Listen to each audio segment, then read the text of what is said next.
Hi everybody, in this video today we're going to talk about how to find peace, right? How do we find the peace that surpasses all understanding, as our Lord says, right? So what is peace? Well, peace is a surrender, it's a serenity to basically being happy. If I had to put it simply, right? When you're peaceful, what? You're happy. You're happy. You don't want anything. You're just you're relaxed, you're chill, right? And we all want that. We all want to be at peace. We don't want to be anxious. We don't want to be fearful. We don't want those things. And sometimes we might think that getting peace comes from the material pleasures that we get, right? So for example, maybe if you're feeling upset and you're like, okay, I want some peace, so I'm going to eat a cookie, okay? And maybe you feel good and then you kind of move on with your day. Or maybe you eat 20 cookies, right? Now, in the moment, you might be like, wow, these cookies are great. And then you keep eating it, right? Or maybe it's a bag of potato chips. Maybe it's candy, right? And you're just eating all this candy. Maybe it's Halloween and you're eating all this candy, right? And you're like, oh, this feels great. This feels great. And then suddenly, oh, I feel sick. Oh, I don't feel good, right? And that's not going to give you peace, right? So we can't look at things of the world to find us peace. Now, the only way we can find peace is by going to something that will last forever, right? There's a story of Jesus meeting a woman at the well, right? If you're familiar with this story, what happens is that Jesus and his apostles are on a long journey. Now, on this journey, they're tired, and the apostles go into the town to get some food, and then Jesus waits behind, sitting at a well, right? And then it's a very hot day, and a Samaritan woman comes in and fetches some water. Now, Jesus says, hey, can I have a drink? Right? And then the Samaritan woman says, who are you to ask me for a drink? You're a Jew and I'm a Samaritan. And back then there's a lot of tension between the Samaritans and the Jews. And basically, what happens is Jesus says, if you knew who I was, you would give me a drink. Meaning, if you knew I was the Son of God, you would give me a drink. And then, the Samaritan says, okay, well, we've been fetching on this water, for years, and basically talking how great it is. And then Jesus says, like, well, what if I gave you water that never ends? That builds a wellspring within you that doesn't go away, right? And then the lady says, oh, I want that water. Give it to me, right? So in order for us to be fulfilled in this life and to be at peace, is to follow God's will. That's really where you find your peace. Now, does that mean things are going to be easy? No. Being a Christian does not mean you're going to have an easy life, okay? There are going to be moments of peace. There's going to be moments of joy. But the life of a Christian is suffering. And it's hard. It's not something easy to say. It's not something easy to talk about. But the reason why we must suffer as Christians is because what God is doing for us is he's trying to detach us from this world. He doesn't want us to be in love with this world. He wants us to get off the boat, so to speak, to get off the ship that is carrying us to heaven, right? Saint Teresa of Lisieux, the little flower, she says, the world is thy ship, but not thy home, right? Imagine this. Imagine you're going on a plane and you're going to go to Disneyland. Now, I don't know if you like Disneyland or not. Let's pretend that you do. Or maybe you're going somewhere else that you like. And you go to Disneyland or Universal Studios or any fun resort, right? Maybe you've never been there, but you want to go.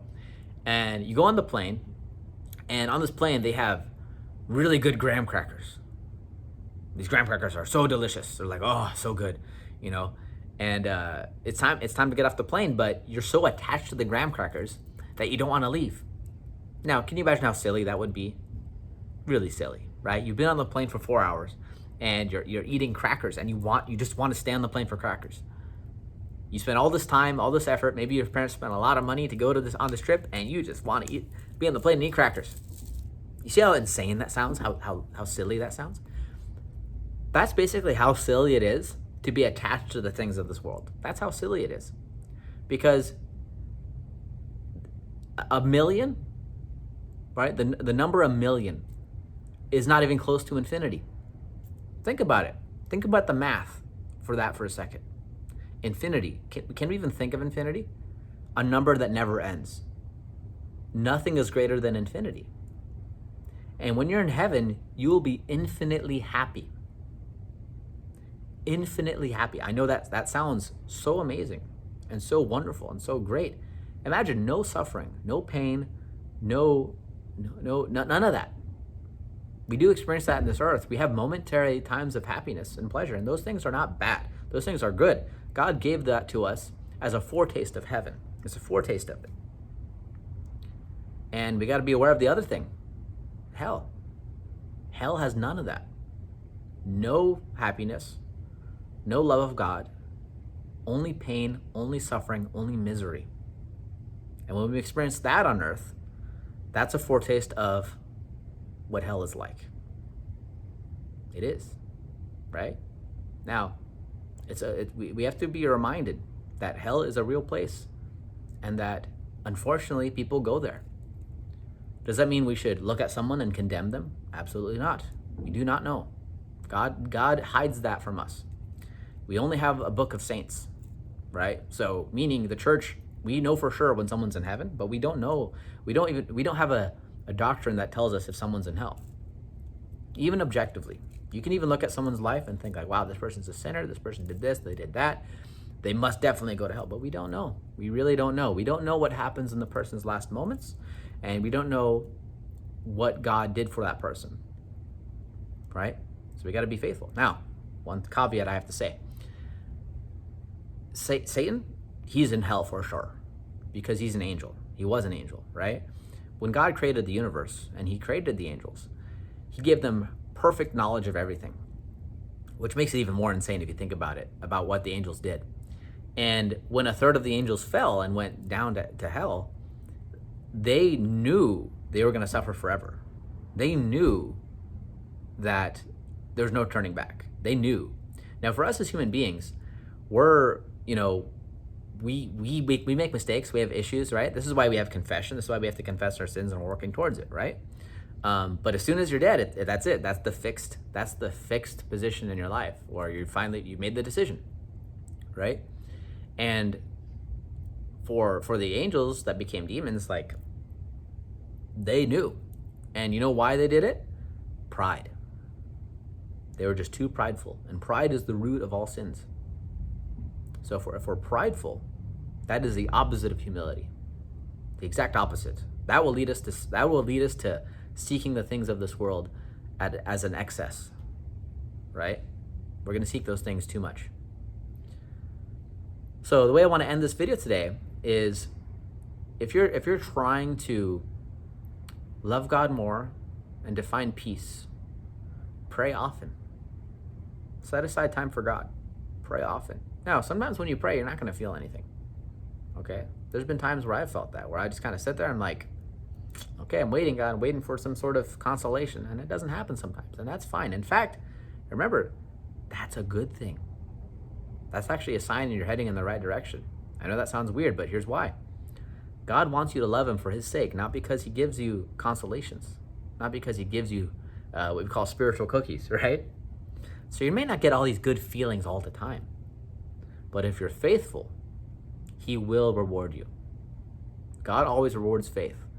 Look at all the times that he healed people. Why did he heal people? Because of their faith, right? Because they believed that he could do it. They believed that he has come. Think of the centurion, right? Who even says, Lord, I'm not even worthy to have you under my roof, but say the word and my soul shall be healed. And if you recognize that, that's actually, we say that in Mass. We're repeating the Roman centurion's prayer to the Lord, to Jesus, saying, I'm not even worthy to have you under my roof. Just say the word, my servant will be healed. Right? And that's the kind of faith we have to have. And once you have that faith and you ask God for it and you continuously seek it, you will be at peace. When you learn to let go of the things of this world, you will be at peace. It's only when we hold on to things, that's when, darkness sets in. That's when we don't have rest in the Lord, right? So, hope you guys have a wonderful rest of your day. God bless you. See y'all next time.